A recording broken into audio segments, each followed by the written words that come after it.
Então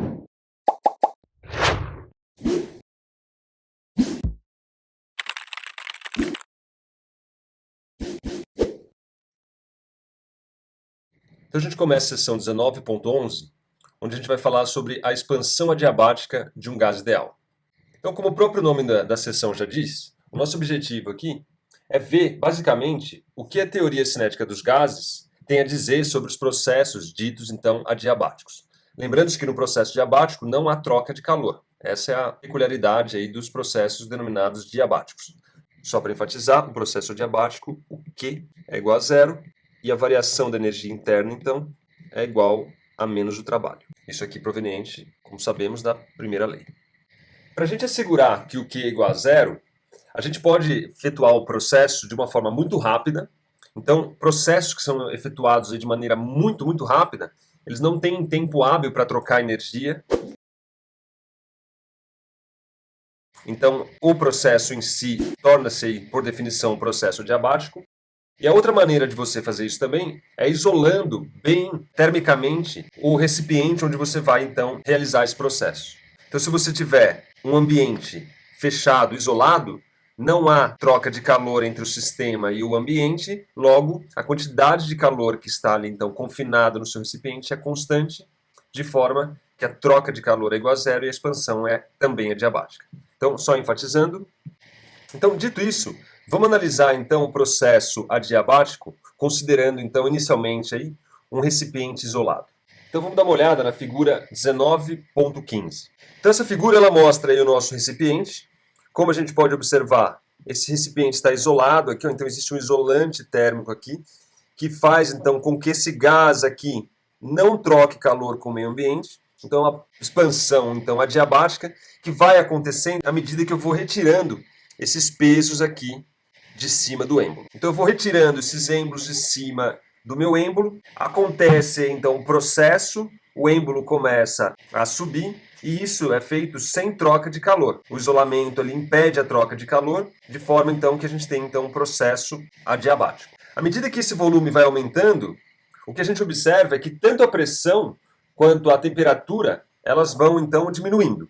O que a gente pretende provar aqui é que a relação entre pressão e o volume durante um processo adiabático é de tal maneira que a gente pode escrever a seguinte igualdade: pressão vezes o volume elevado a gama é igual a uma constante, onde o meu gama é a razão dos calores específicos Cp dividido por Cv, onde o Cp é o calor específico num processo a pressão constante e o Cv é o calor específico dado um processo a volume constante. Isso conforme a gente viu nas sessões anteriores. Então, essa relação, que é típica de um processo adiabático, é que a gente vai tentar provar.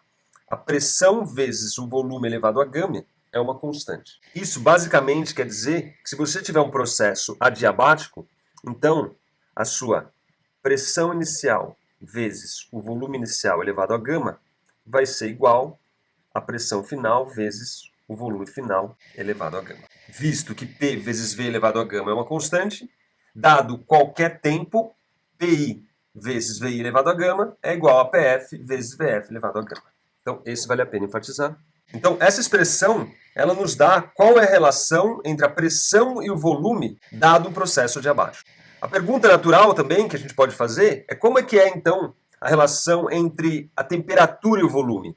E a relação temperatura e volume? Essa relação também não é difícil de ser obtida. Basta a gente usar a equação dos gases ideais.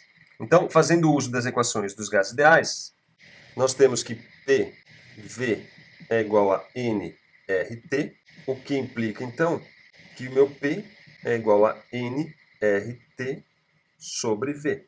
Mas no processo adiabático, P vezes V elevado a gama é igual a uma constante.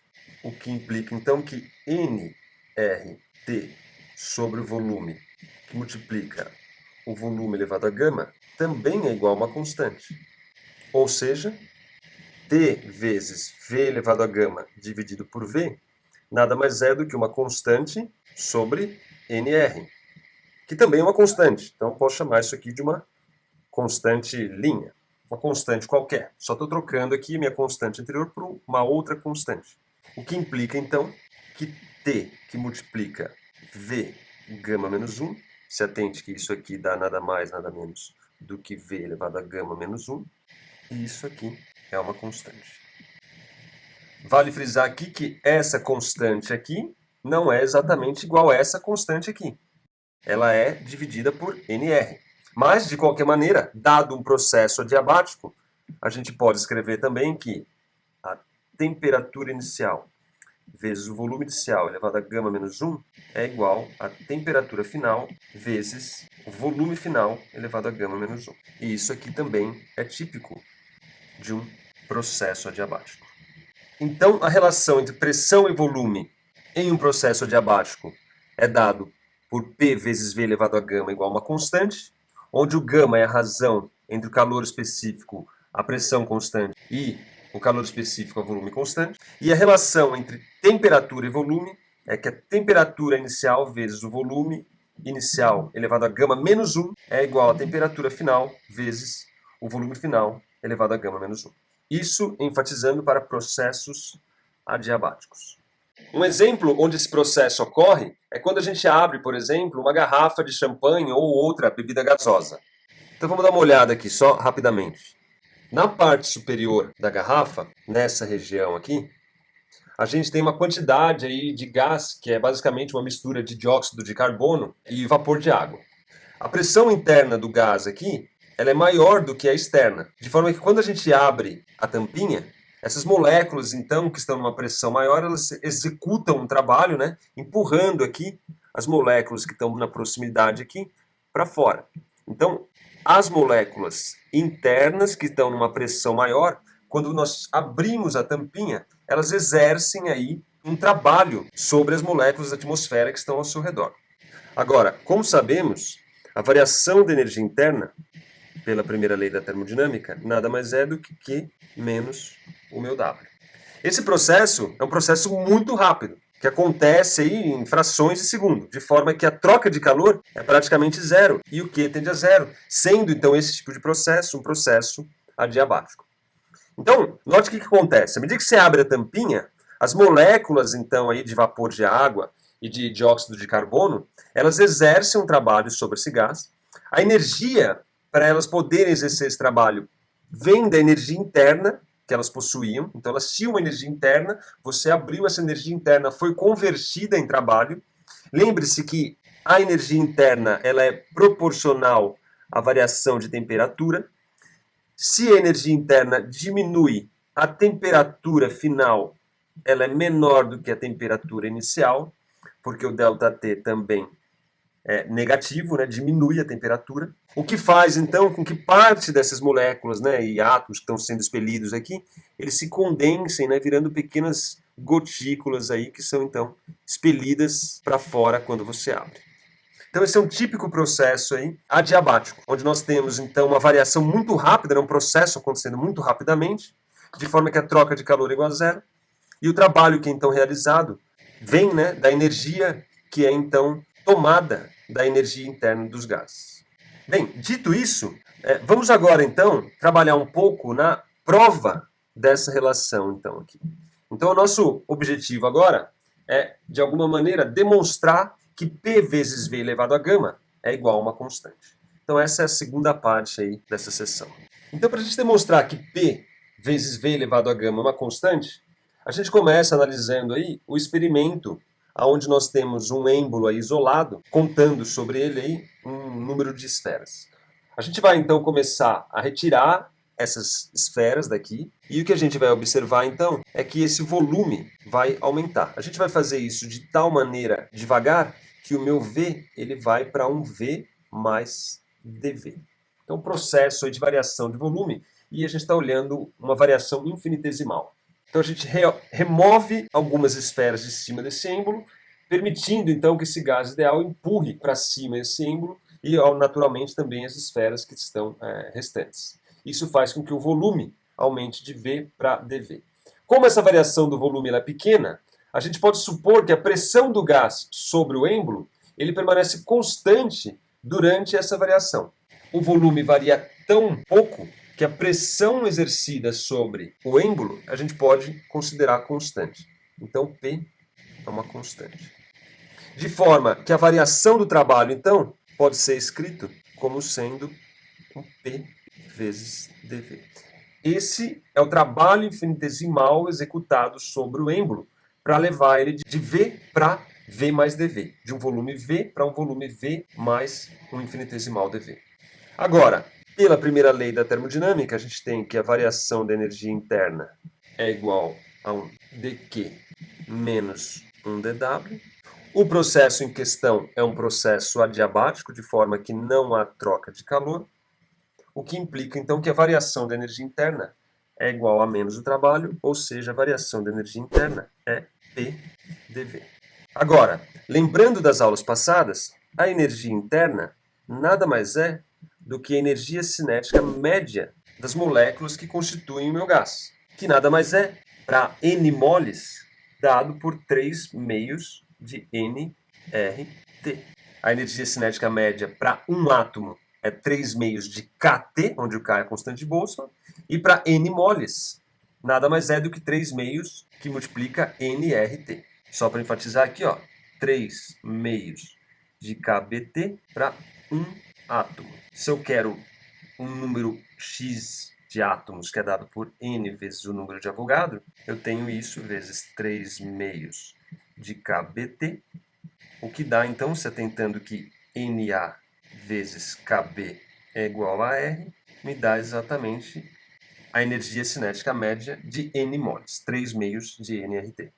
Agora, a gente também pode escrever isso em termos do calor específico a volume constante. Lembre-se que CV é igual a 3 meios de R, o que implica, então, que a energia interna é igual a N vezes CVT. Consequentemente, a variação da energia interna, dEint, é igual a N vezes CV vezes dT, variação da temperatura. Para sair daqui e chegar aqui, basta você subtrair EF menos EI, tomando isso como sendo um DE. E, de maneira análoga, você faz o mesmo para o DT, TF menos TI, isso aí é igual a um DT, você sai automaticamente daqui e chega aqui. Dado tudo isso, então, se atentando que a variação da energia interna é NCV ΔT, eu tenho então que NCV dt é igual a PDV. PDV. Isso porque esse termo aqui é a minha variação da energia interna, esse termo aqui é o meu trabalho. Opa, aqui está faltando um sinal, falta esse menos aqui, que é esse menos aqui, e um menos aqui. E se atentando aqui, que o meu dq, ele vale zero. Então, NCV dt é igual a menos P dV. O objetivo aqui, como eu disse, é demonstrar essa relação. Mostrar que P vezes V elevado a gama é uma constante. E a gente vai fazer isso continuando daqui. Então, bem, pela lei dos gases ideais, a gente sabe, né, que PV é igual a nRT. Se o meu P vai para um P mais um dP, no processo arbitrário, o meu V vai para um V mais um dV. E, consequentemente, a minha temperatura vai para um T mais um dt. De forma que eu posso escrever essa expressão aqui como sendo P mais dP. Esse aqui seria tipo minha pressão 2, volume 2, temperatura 2, que multiplica V mais dV, que multiplica nRT mais dt. Agora, fazendo a distributiva aqui, eu tenho que P vezes V mais P vezes dV mais V vezes dP mais dP vezes dV. Isso aqui é igual a nRT mais nRDT. Agora, PV é igual a nRT. Então, vai embora. E esse termo aqui são dois infinitesimais multiplicando, que é muito menor do que esse termo aqui, esse termo aqui, esse termo aqui. Então, numa excelente aproximação, na verdade, uma identidade no limite em que esse dP e dV vai para zero, esse termo aqui pode ser ignorado. O que implica dessa relação que P dV mais V dP é igual a N R dt. Basicamente, partir da lei dos gases ideais. Agora, mais do que isso, Cp é igual a R mais Cv, o que implica, então, que o meu R é igual a Cp menos Cv. Dessa relação, então, eu tiro aqui P dV mais V dP é igual a N, que multiplica Cp menos Cv vezes dt. O que implica, então, que N dt nada mais é do que P dV mais V dP, tudo isso dividido por Cp menos Cv. Agora, por que eu quero tudo isso aí? Porque o meu objetivo é continuar dessa relação aqui, que é proveniente da primeira lei da termodinâmica. Então, isso aqui é basicamente a minha primeira lei, processo adiabático. Então, eu vou copiar ela lá embaixo, de forma que se a gente olhar bem, ó, o que a gente calculou até agora, que era o NDT, é exatamente o que está aqui.